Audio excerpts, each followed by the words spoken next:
These plant clinics are sponsored by the Virginia Cooperative Extension program of Virginia's two land-grant universities, Virginia Tech and Virginia State University. Staffing our plant clinics are master gardeners from the Fairfax County Master Gardeners and Green Spring Master Gardeners. Master gardeners share science-based information about gardening and horticultural topics. My name is Gardener Ann from Fairfax County Master Gardener, and I am the moderator for today's session. Today, I'm joined by gardeners Leslie, John, Patrick, and Nancy, who will be discussing our topics today is really focused on a variety of wonderful vegetables. Today, Leslie will start us off with blueberries, John will move into caneberries, and Patrick will tackle asparagus. And we have one question that underpins all of these, which is about soil. So we're going to get started now with Leslie and blueberries. Over to you, Leslie. Thank you. Well, I'm going to talk about blueberries today. These are a great thing to add to your house, around your house. Make sure you're going to be there a while, because this is one of those bushes that it takes a while to get the fruit that you want. So if you know you're moving in the next year, and you want blueberries, I wouldn't plant them. I would let the next person do that, or plant it in your next house. So it's a great all-season plant.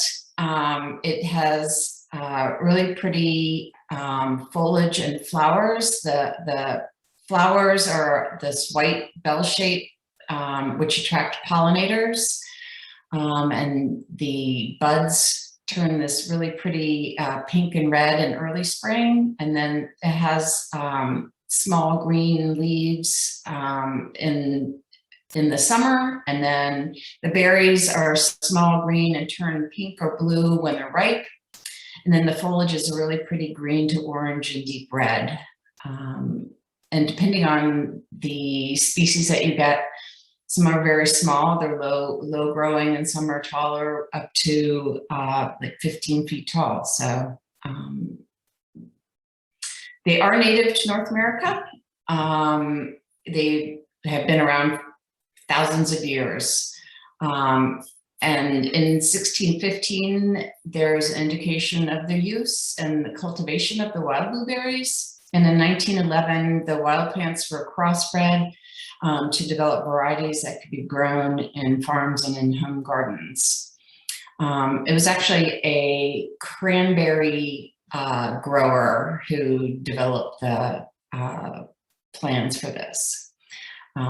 And there's more than 35 species indigenous to North America. It is a member of the Ericaceae family, and that includes your azaleas and your rhododendrons, which are adapted to acid soil. So your three varieties that are most common in Virginia are the low bush. These actually are low. They're kind of ground coverish. They are between 6 inches and 2 feet, and they can actually form like a barren, but you can cultivate them. Then you have the high bush, which are 8 to 15 feet tall, and then the rabbit eye. And the rabbit eye is called a rabbit eye because it turns pink like a rabbit's eye that on a white rabbit. That's how they got that name.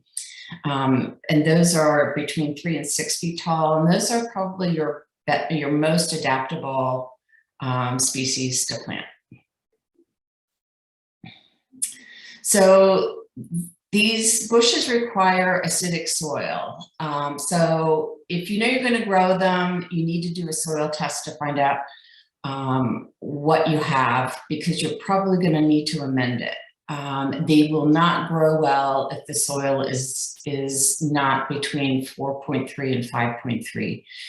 You won't get much fruit, and your leaves won't look great. So before you even get started, get a soil test done and amend the soil. If the pH is too high, then you need to add some elemental sulfur to it.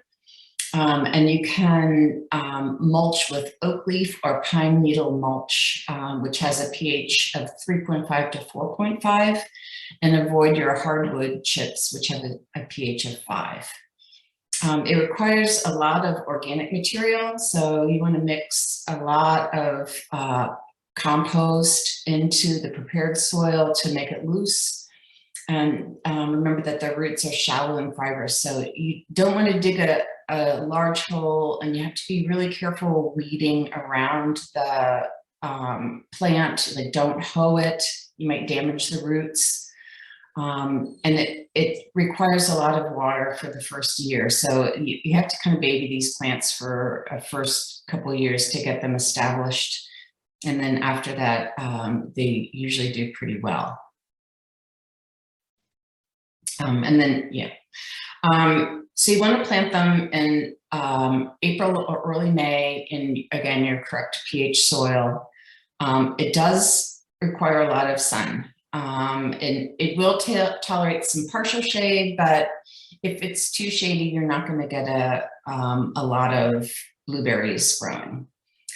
They do recommend, like, some of them are self-pollinators, but they recommend that you plant several cultivars of each species, so they will cross-pollinate. The more they cross-pollinate, the better fruit yield you will get. So it does take 3 years to get established. You won't have a whole lot for your first 3 years, but then after that, you typically get a pretty good yield of blueberries. And they can live 30 years or more. So this is a long-term friend that you're going to have on your property for a while. So, and then they reach their full size in 8 to 10 years. It's not a whole lot of maintenance. You just want to prune out your weak or dead wood in the winter. And the first couple of years, you want to pull off those flowers to encourage the plant growth, and because it requires a lot of energy from the plant, you rather them establish themselves than fruit for the first couple of years. So, okay. The harvest, you want to prune for new shoot growth in the spring, so because the fruit grows on the 1-year-old wood, and then you harvest when the berries turn from green to blue and the berries are soft. And they will ripen on one bush over a period of several weeks. So you'll be getting fruit for a period of time. And for the third year, you'll get 1/2 pound of fruit, and then 1 to 2 pounds the fourth year, 8 pounds after for the high bush and low bush, and 12 to 25 pounds for a rabbit eye blueberry bush. You want to refrigerate these. Don't stack them too high, they'll squish each other. So like in a flat container is the best, and refrigerate them after picking. And they can last a while in your refrigerator. And don't wash them, they'll get moldy if you wash them. So wash them when you want to eat them. And then if you want to freeze them, you can lay them flat on a cookie sheet, stick them in the freezer, let them freeze solid, and then pour them in a bag or a container that you want to keep them in, and stick them back in the freezer. There's other things that like your blueberries, so you do have to be careful with the pests. You can put netting over it to keep the birds away. Japanese beetles will feed on the leaves, so pluck those off so you don't lose the energy in the plant. Rabbits and deer nibble on the stems, which may stump the plant, so you might want to put some sort of barrier up for them. There's a cranberry fruitworm, and yellow-necked caterpillars will eat the fruit and leaves, but there's not very many diseases. There's a little bit of like powdery mildew. You just want to prune those branches out that look suspicious.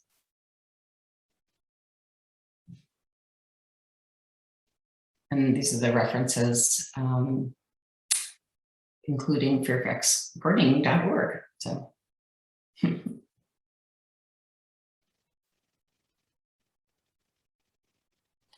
Thanks, Leslie. That was terrific.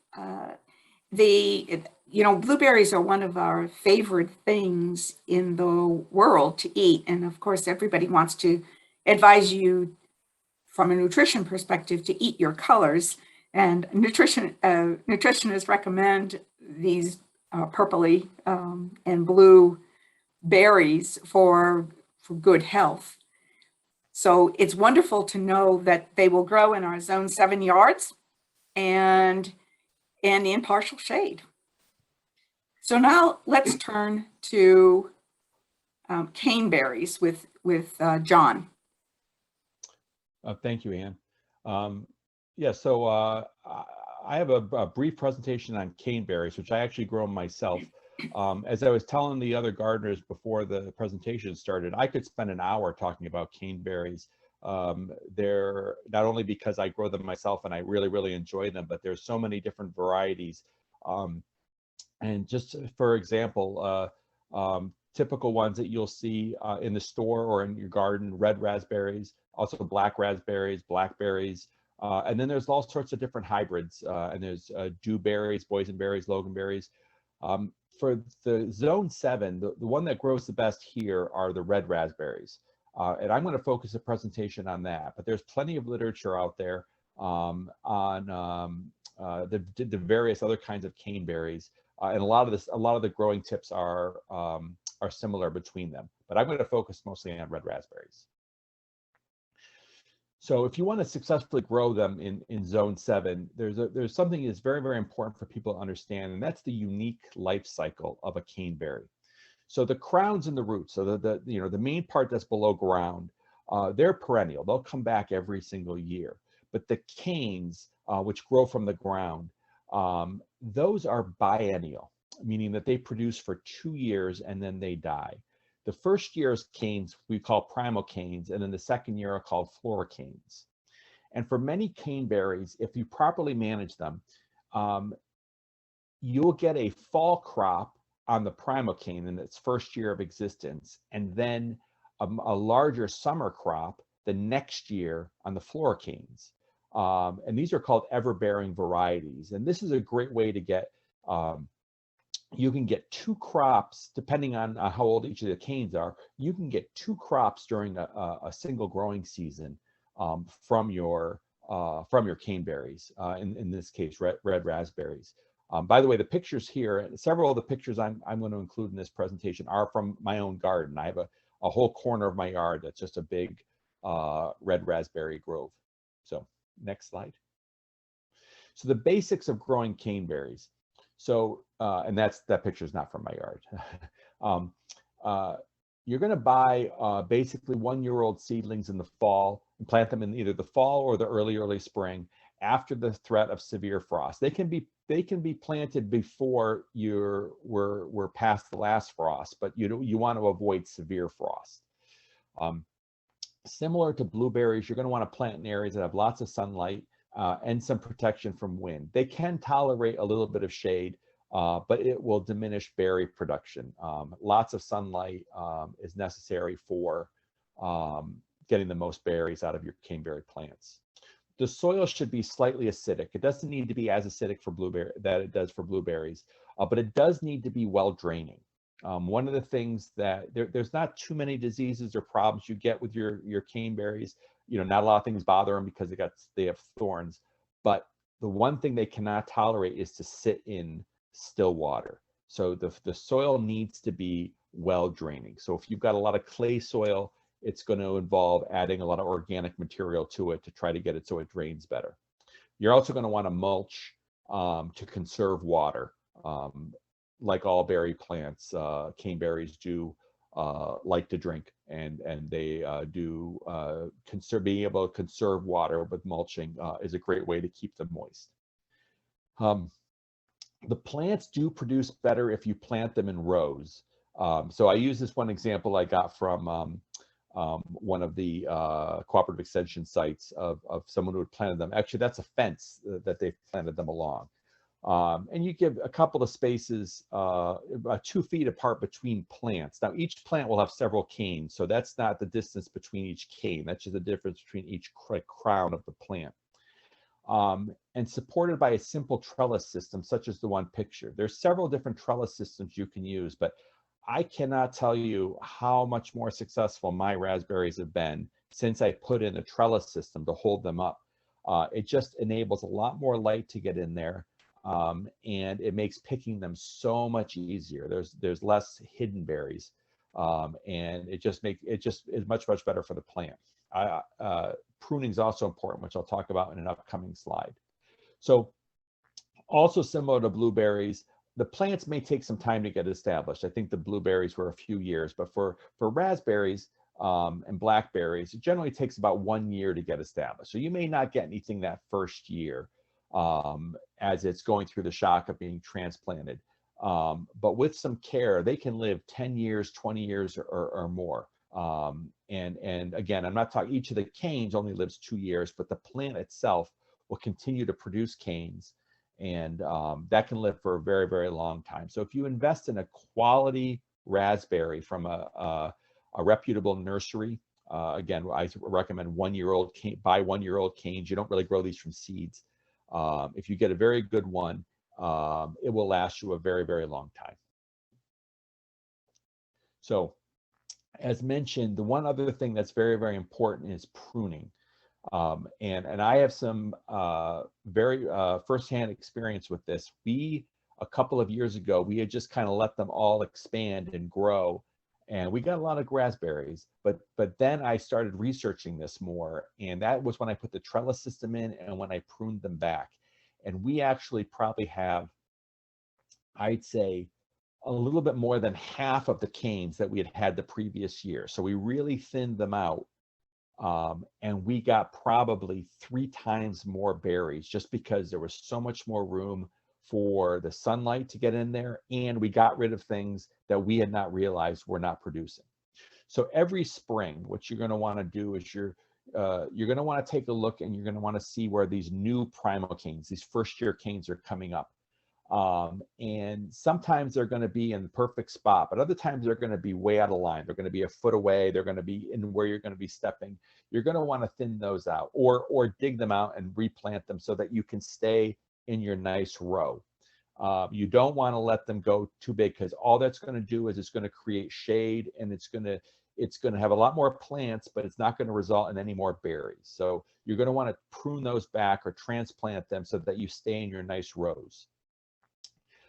Likewise, as I mentioned about thinning them out in the very early spring, so basically at the end of winter here in Virginia, while the plants are dormant, you're going to want to go through and take a look at the canes.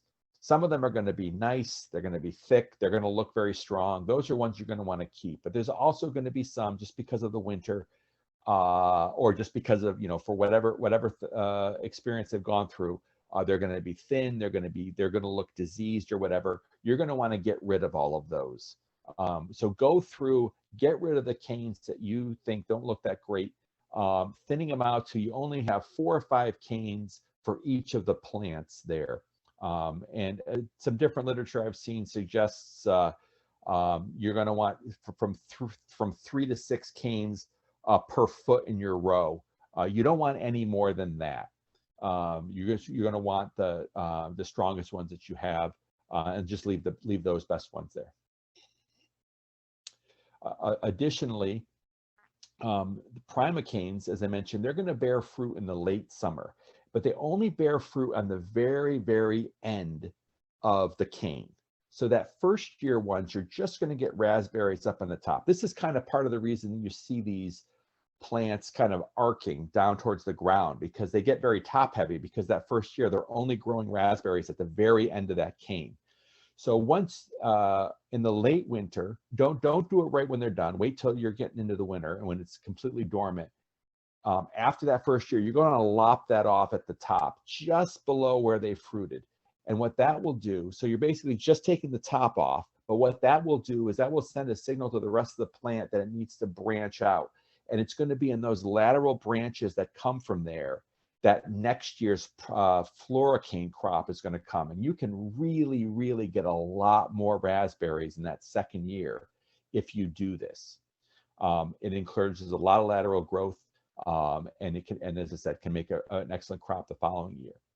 And then the final pruning tip that's important, and I did not know this until I researched it more last year, and it's that those floricanes, after they bear fruit in the summer, so the second year canes, after they bear fruit, they're done.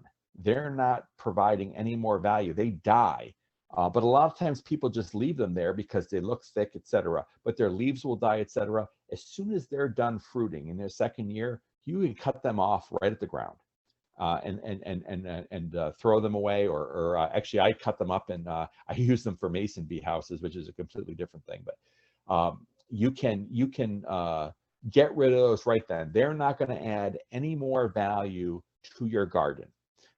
So by doing that, you also create new avenues for light to get in there.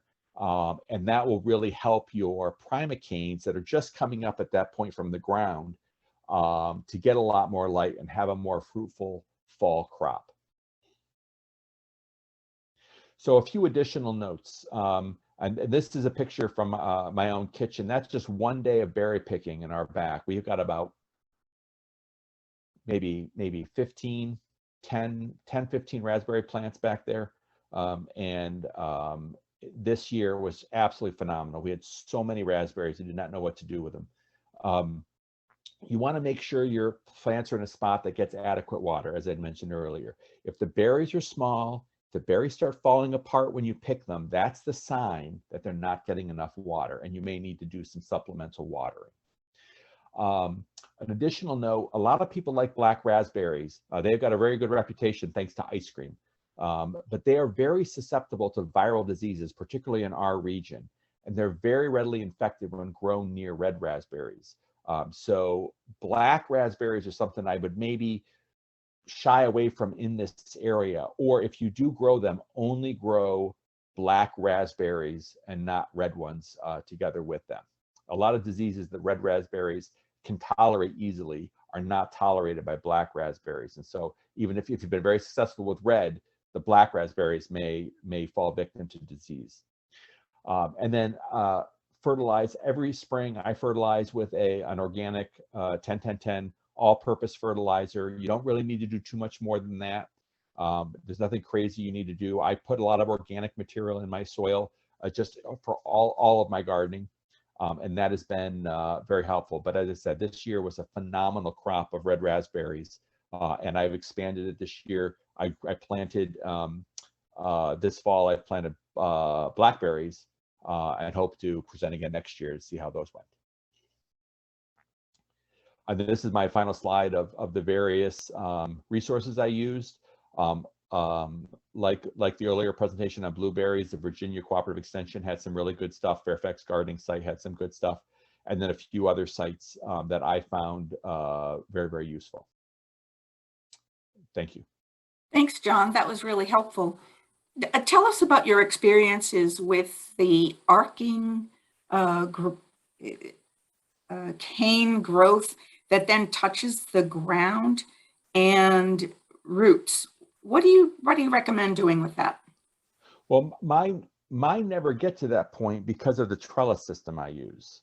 So if you don't do anything, what they'll do is they will they'll arc over, and then when they hit the ground, well, first of all, if it's a primocane, it hits the ground, and that where it hits the ground is where your berries are. So your berries get kind of gross from being up against the ground. But then also, those can then set roots there and spread that way. But mine have no trouble spreading just through suckers that come from their crowns. So mine never get to that point, because as soon as they grow, the trellis system I use, and there's a few different ones, but the trellis system I built has a wire at 3 foot and a wire at, it's a little more than 5 foot, but 5 foot's the recommended height.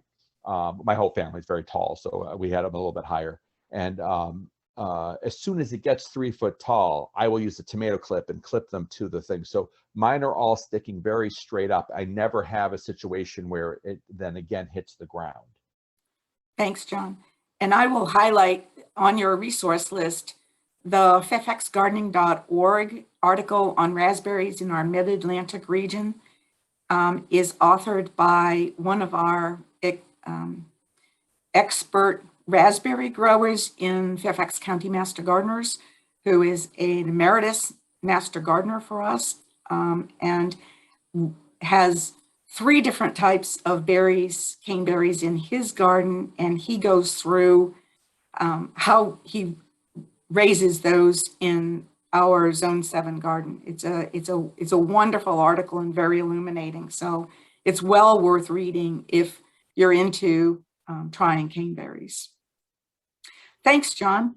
And I had one question for John, if he could possibly cover it, which is, it's somewhat related, but I have a problem in my yard with an invasive, I believe it's a blackberry, and I just can't get rid of it. I mean, I pull up every cane that comes up, and they just, there's always more. Is that a native, exotic? Do other people have that problem? There are, and I don't know a lot about them. I do have one spot in my yard where I get kind of a vining blackberry like growth that I pull it out, and it does come back, but it's not something that's so prolific that I can't just manage it.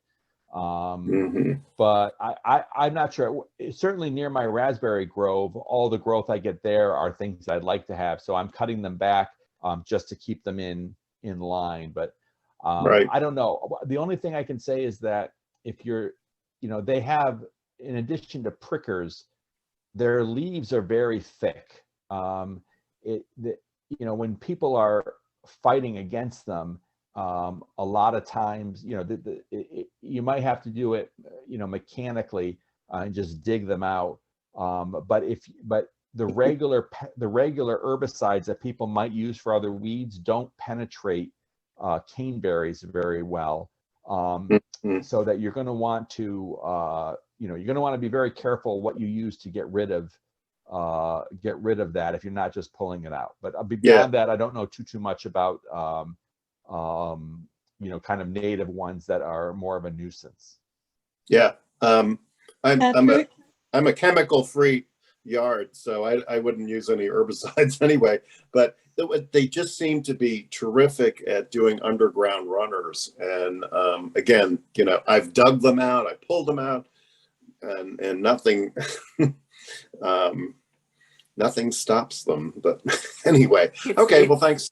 It's a long-term maintenance issue with some of the weeds in our Zone 7 yard. And I'd like to add that it's a native wild blackberry, and those probably aren't reappearing from what you've pulled, but birds love them, and birds poop them, and they like to grow here. So you got to shoo the birds away. Well, I try to attract birds. Well, anyway, thank you. Well, let's move on to our third topic, which is growing asparagus in our Zone 7 gardens. So over to you, Patrick. Okay, thank you, Ann. Good afternoon. I'm a Green Spring Master Gardener, and I have grown the prior two topics today, and I've actually tried one asparagus plant, but I neglected it. But it still comes back every year. So they are hardy. They can withstand my neglects. Anyway, asparagus produce early in the season. You can get a early spring crop, and they have a lot of nutrition and require little maintenance once they are established.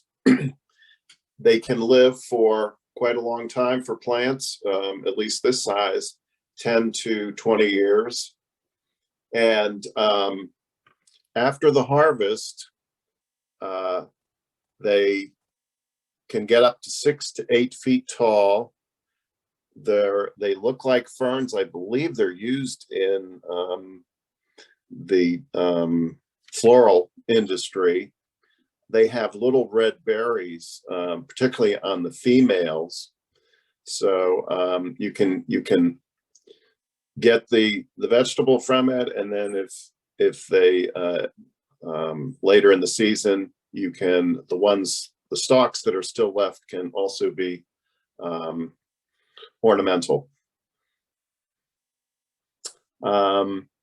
Since they are long-lived, you want to be very careful when you're starting on bed preparation.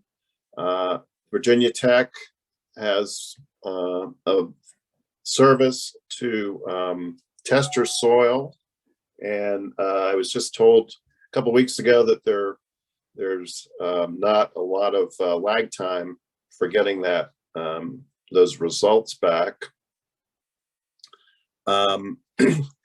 I'm currently taking actually a soils course, and in my textbook, they on a topic called cation exchange capacity, they have an exercise that involves preparing ground for asparagus, and it says that they love calcium, and that the pH should be near neutral, 6.8, 7 being neutral, or even higher.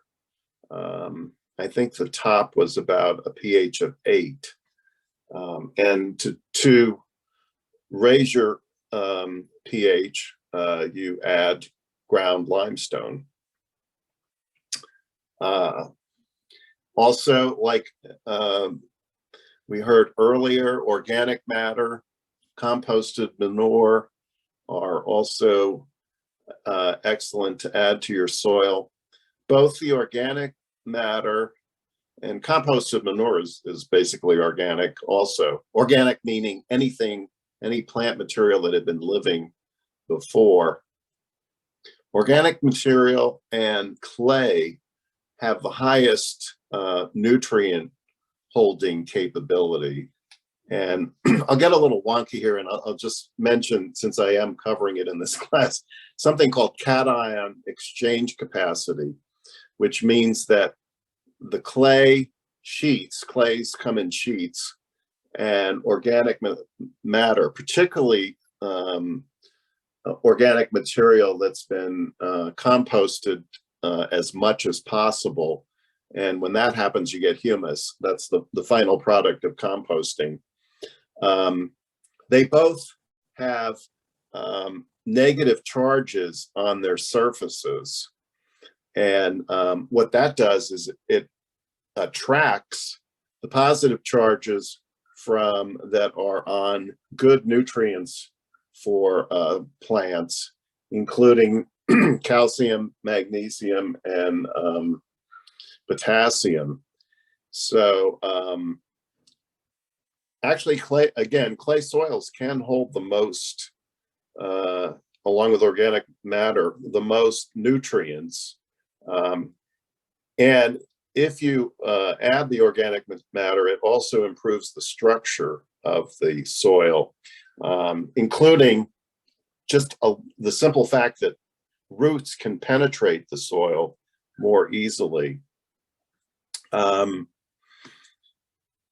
Again, if you get that soil test, it'll come back and tell you what to add, and it's recommended that you put those nutrients in the top 6 inches of your prepared bed.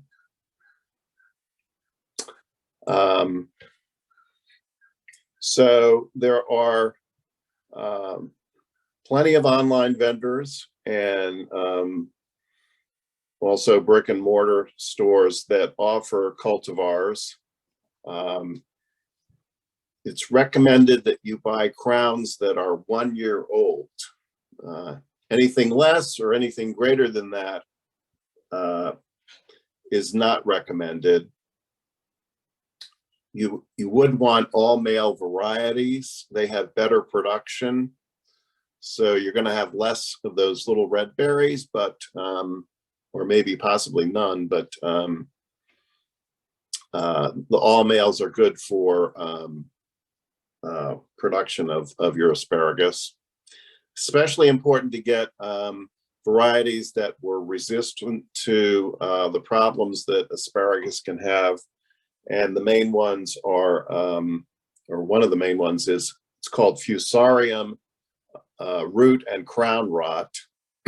And supposedly the disease-resistant varieties have been hybridized to minimize that problem. You can also seed is available for starting asparagus, but it does add 1 year to your harvesting time.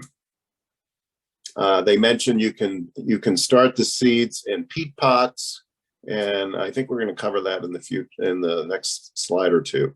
Anyway, they do like full sun. If you can get 10 hours a day on the asparagus, that is really the best, and that's a lot.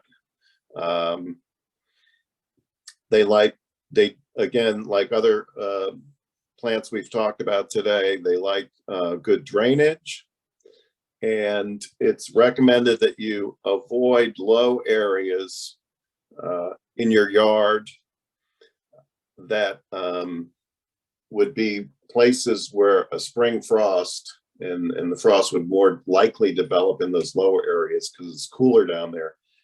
That could damage your young shoots.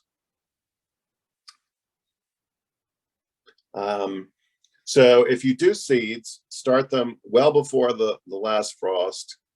And apparently they take quite a while to germinate, so you want to be patient. And then once they do germinate, transplant them in June.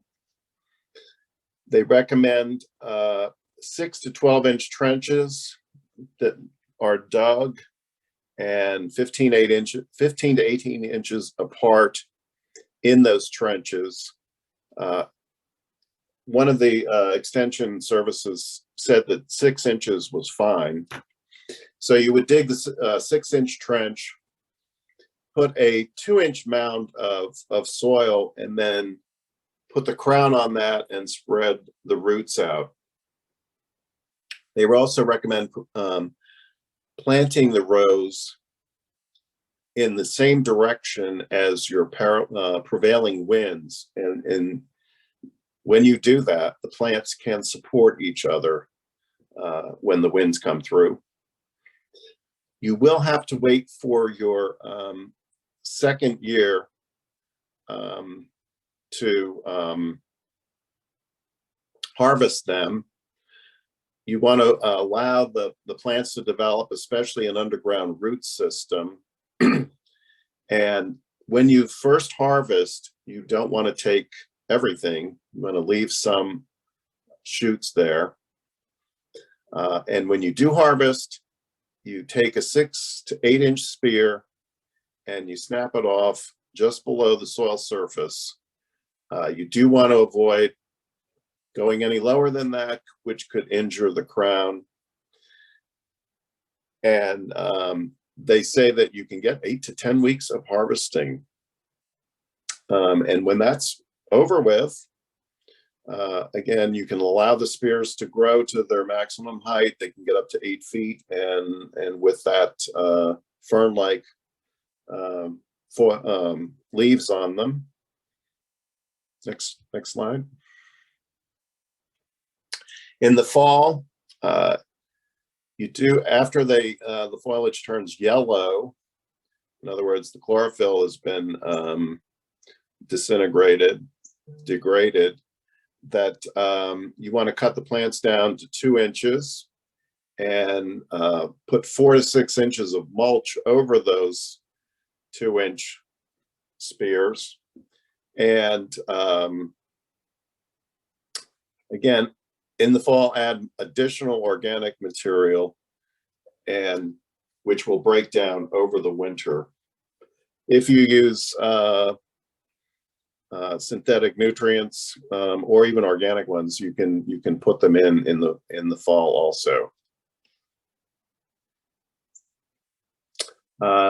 Apparently, asparagus freezes well, which raises a question in my mind. I can't remember ever seeing them in a supermarket for sale in the freezer area, but maybe they do. Most of the varieties that are available are green.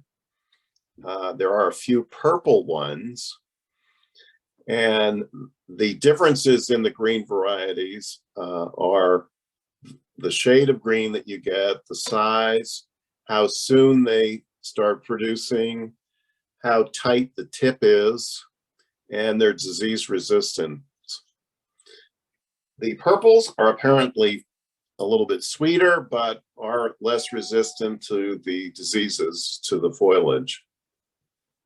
If you cook those purple ones, the heat will destroy the purple pigment, and you're back to a green asparagus spear. So for purple, if you do grow them, you're probably going to want to use them for to eat raw. Apparently the purples are also non-GMO, if that's a concern for you. And here are some of the varieties that are available. The Garden State, New Jersey, and I'm a native of New Jersey, has a couple, they've developed a couple of varieties there, Deluxe and Supreme. And Millennium, I'm trying to remember, I think it was developed in the UK. That was highly recommended. Of the purple ones, Purple Passion was recommended. If you've seen white asparagus, it's actually not a variety. If you want a white spear, you are supposed to, when you see that stalk coming up, get mulch on it right away. And without light, the chlorophyll will not develop, and you'll have a white spear. I'm not sure why, from a nutrition standpoint, why you would do that, because chlorophyll is like, I don't know, 70–80% protein, and you want, to get protein from your veggies. So I don't know, I guess it's a visual thing. Some people like white, but anyway, again, I don't think it's a advantage nutritionally. And here are some of my references and a picture of some of the spears coming up, and someone who needs to weed there.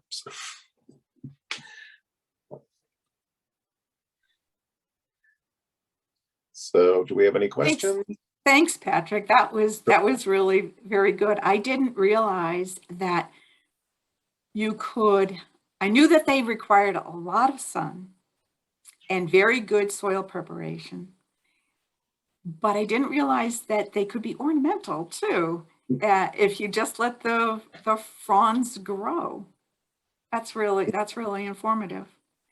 Well, underpinning all of the things that we've talked about, the one question that we've had for this session from Steve, who's with us on the line, is about the soil. And as we've covered in all of our talks today, the soil pH is essential. So let us turn to talk more about soil. What is soil and what is quality soil? So we'll leave it to you, John. Why don't you lead off? Sure. So as you have here on the slide, I mean, soil is absolutely essential. And, people talk about whether they have a healthy garden, and a healthy garden is really determined by having healthy soil. And the first thing you really need to do, regardless of how much clay you have, is to get a soil test done. Patrick mentioned a little bit earlier about getting it done by the Virginia Cooperative Extension, it's very easy to get a soil test done. It's the best, I think, $15 you'll ever spend on your garden. And it will tell you exactly what is in your soil and what you need to add to it. But in Virginia, as just a generalization, or maybe this is just Northern Virginia, but we have an enormous amount of clay in our soil.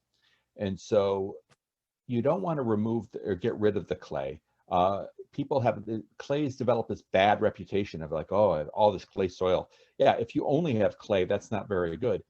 But clay actually holds a lot of nutrition for your plants. And so the key to managing clay soil is the addition of organic material.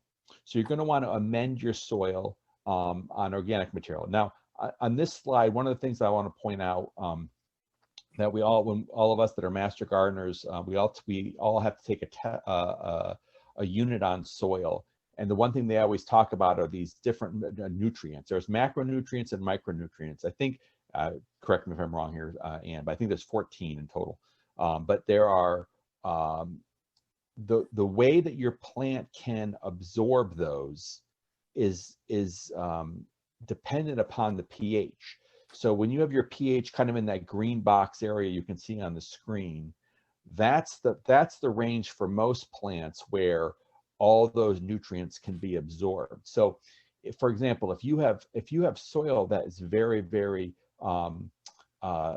caustic or basic, or very, very acidic on the other end, you'll see those areas that are red. Your soil can be full of those nutrients, but your plants will not be able to absorb them if the pH is that high or that low. Now, of course, this is not the same for every single plant. We talked earlier about acid-loving plants; those absorb a lot more down in those acid areas. But back to the original point on the soil is that you're going to want to add organic material to it. That can be compost if you have the means to do so at your home. A lot of us are big composters. Another thing you can add is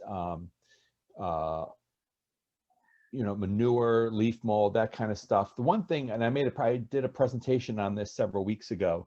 The one thing that I do, and I did this weekend, that they call green manure, and that is planting a cover crop.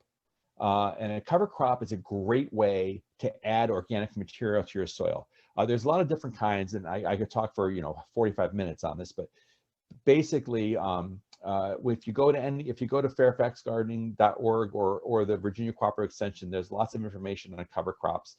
I use one called winter rye, and I also use one called hairy vetch, and I just plant those in the fall, and those completely fill the soil, and they are nitrogen fixing, meaning that they take nitrogen out of the air, and then they're able to, and nitrogen is one of the big nutrients that you need in your soil. And they'll take it out of the air and they put it into a form. When you cut those plants down, in my case, the winter rye or hairy vetch, when you cut that down in the spring and then till into the soil, it provides an enormous amount of new nutrition to that soil. Cover crops also will crowd out weeds. They hold the soil intact. There's lots of benefits of cover crops, but that's another way, particularly in these very, very clay soils of Northern Virginia. Another way that you can add organic material to those is by using cover crops. Again, my key points, and I'll let some of the other gardeners speak as well. My key points are: get a soil test to know exactly what's going on with your soil. You don't want to just throw fertilizer at it. Find out in that particular area of your yard what is the situation with your soil. Then you're going to have to amend it somehow. And the easiest way, and probably the one that the soil test will recommend, is the addition of a lot more organic material, which you can do through manure, compost, etc., or my suggestion of green manure cover crops. Yeah, John, I just wanted to add a couple of points. Again, I'm actually taking a soils class, so I didn't happen to know these just off the top of my head, but we see this profile here, and one of the big takeaways I had from the class was how long it takes for these soils to develop. we were studying some soils down at Kentland Farm, which is the experimental farm at Tech, and the youngest soil was 10 to 40,000 years old, and this is right next to the New River. And then the oldest one was about 40 million years old. So these soils to develop and can take, you know, incredible amounts of time. I was really surprised. The other point I wanted to make was that in developing and building our homes, developers will clear off the topsoil perhaps, and you end up with around your home some of the subsoils which are not as amenable to growing things. So you might want to keep that in mind. You may already know that. The professor here had pictures of, I think it was down near Richmond. They had brought up some subsoils, and unless they did heavy liming, there was no way they could grow anything. They had pictures of these yards. It's totally brown, impossible to grow anything. So he had a lot of experience. He had worked a lot in mine reclamation. So I would recommend, again, as we said before, a soil test. And I'm not sure, do you know, John, did they tell you what the texture is? You know, whether it is clay or yeah, I mean, they give you kind of the components of it, but the key part of the soil test is the recommendation and what to do with it. And I think your point is very, very good. I mean, hopefully you don't have to wait 40 million years for your soil to turn around. But one of the things that's very important is that you have to, you're kind of continuously doing it. Don't get discouraged by, you know, putting in some, you know, organic material, and then the next year, so, you know, you're looking, oh, I still have. We lost you, John. I was going to make a comment too. If you're doing a raised bed and you're buying soil, it's not regulated. So make sure you're getting your soil from a garden center that has a good reputation. And furthermore, when you look at this a cartoon on the left-hand side of this picture, you see that there's an organic layer, and this is what all of our speakers today have added to the top. So this is your annual or semi-annual addition of organic material, whether you use compost, aged manure, leaf clippings. Generally, if you put full leaves, that's going to degrade very, very slowly. So it's better if you're going to put leaves on there that you mow over them and get them into the smaller size and then put those on. Aged sawdust, if you use raw sawdust, it will actually pull the nutrients from the ground into the sawdust. So if you're going to use sawdust, you really want that aged and composted. And then, as John mentioned, the green manure, which is your cover crop, which you plant over in the fall and then cut off before it seeds. Let all that die and then turn it over so that you're replenishing the soil with green manure. This cartoon shows a profile of the structure of soil. So you have a top layer, which ideally is organic material. Underneath that, you have topsoil, and then you have your subsoil. So we're anticipating, Stephen, that when you asked the question, you were thinking of the clay subsoil. Yeah. Clay subsoil is really productive, but it needs to be broken up. And because the pore sizes are so tight together that it needs to have that amending, because when you think about what do plants need to grow, they need soil, they need water, and they need space. That is the pore spaces in your soil so that their roots can go down through the soil. Now, there's a couple of ways you can get that pore space in your soil if you've got really compacted soil. And one of them is to use a hardy plant like radishes or carrots that have really strong roots that you don't necessarily even have to eat these, but their roots are really pushing downwards, creating that pore space that allows your soil to break up. So there's a number of different crops that you can actually put in to help you create that pore space. I was hoping to raise some carrots and radish and Yeah.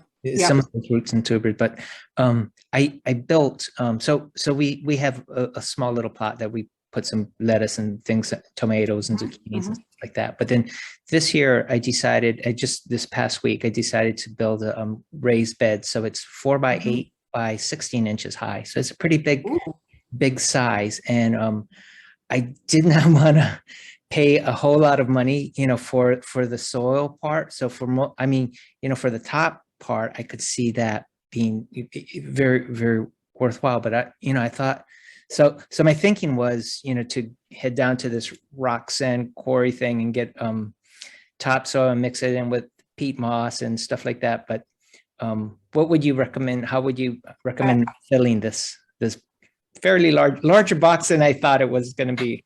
Yeah, my recommendation is not to add topsoil. If you're going to add soil, add a compost. It's compost. And where would you? Your garden centers, your better known garden centers will have high quality compost. What you want to have in your compost is as few weed seeds as possible, which means your compost needs to be as weed free as possible. And to get weeds out of your compost, you really need to have a high temperature. Yeah. To kill the seeds. And so just to build on that point, I want to emphasize, the idea of getting it from a quality garden center or a company that focuses just on that. Yeah, we're not allowed to recommend certain ones, but certainly that one is not a bad one. But what I would advise against is not having just a general contractor do it, because they tend to. You'll see something on Craigslist where someone is looking for like fill dirt, or they want to get rid of a bunch of dirt. That's where they get a lot of that stuff, and then they might mix it up. But you can get a lot of weed seeds in there, and they're very difficult to eradicate those when they're deep in your soil. But you also don't be afraid to put in pure compost. And there are some companies that sell just compost, and I'm talking about like your reputable. I mean, there's a few of them. I'm not recommending one over the other, but Veterans Compost is one that's a veteran-owned business in Maryland, and they deliver around here. And they have, they'll bring it, by the truck full, and that's a great way, and it lasts for a long time there, depending on what you're growing. So. That's one thing you can use to fill up your bed. And if you don't have to do that every single year. Once you fill it up with that, you're all set. But for the size you're talking about, if you have the means of having it delivered, you might be better off having a small truckload or something brought rather than getting 80 bags and generating all that plastic. Yeah, I got a pickup truck, but still, it's just the thought of it is shoveling and everything is going to be but I think for that bit I'll figure that out. It's just the trade-offs. The other thing that I would recommend, Steve, is regardless of what you put in your top level, you say 16 inches, you're probably going to plant that to 8 inches. Fill it up, or 6 inches. Maybe you start with 6 inches this year and add more as you go along because of the expense. You also don't want, in this cartoon on the left, you see that there's a solid line here. In actuality, it's soil doesn't do that. What you want to have is a zone where your top layer and your subsoil mix together, because you want there to be an ability for the roots to go down. So you don't want it to have a wonderful layer where the roots can come down, but if it hits a solid area, then it's going to stop, and the roots are going to grow laterally. So So you want to put some of your compost in, turn that soil up so that you've got a mixed zone. And as you put in your deep-rooted vegetables, like your radishes and your carrots, that's going to be going down, and that will further add to the mixing of this border between your added material and your subsoil. So Can I throw a few ideas also out there? I'm sorry. It's mentioned pore space here, and actually good soil has about 50% pore space, some of which is taken up by water and other is filled up by air. And the number one limiting factor for plant growth is compaction when that pore space is very limited. Roots, as Ann mentioned, growing through there can open up, the roots grow and then possibly many times die off, especially if it's an annual. They die off, and then that area where the root was can become part of the pore space and increase the quality of your soil.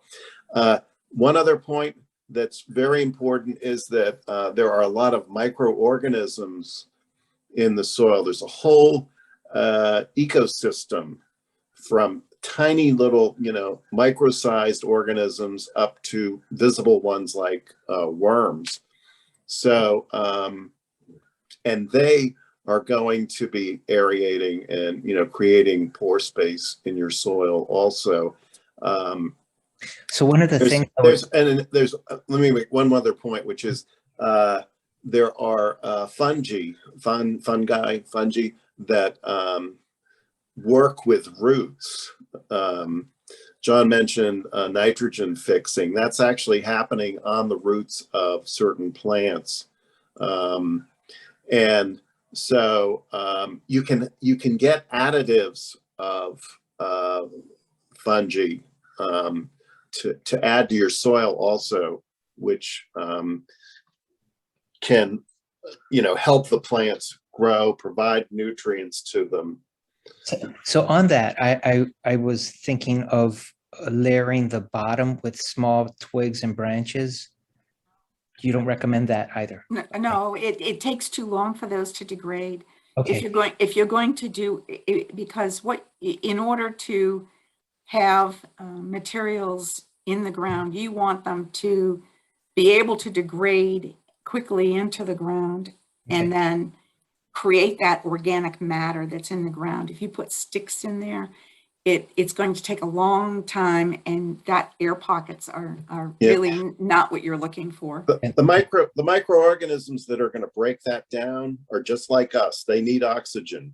So if they're buried, a foot or more down, they're not going to get oxygen, and they're not going to be able to break that material down. And that's, by the way, that's the other reason for compost, or if you add plant material, make it as small a piece as possible, because you're talking about microorganisms. You throw even a quarter-inch twig at them, they can't decompose it.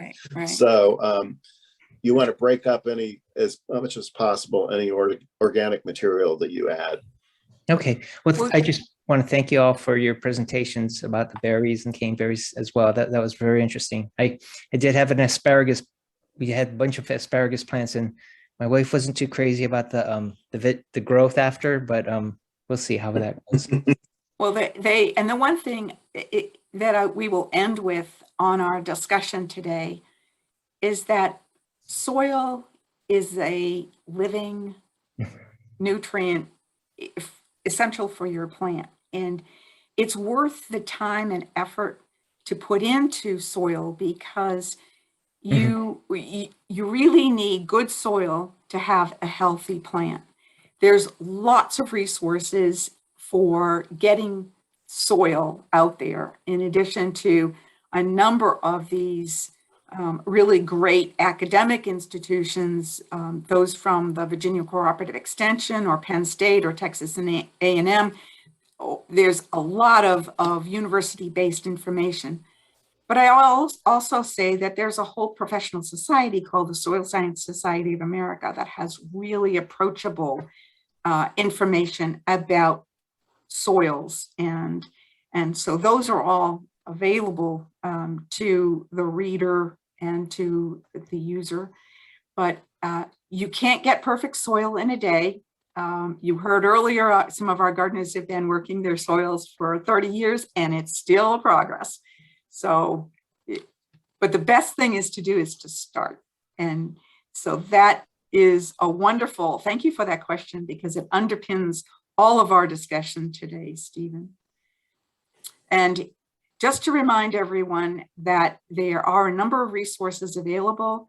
All of our plant clinics that were done virtually over Zoom are available on the VCE-Fairfax YouTube channel. And some of our written materials are on fairfaxgardening.org. And in our Fairfax County YouTube channel, you will see the past presentations about a wide variety of plants and vegetables and trees and lawns and insects and indoor plants, so that they're available 24/7.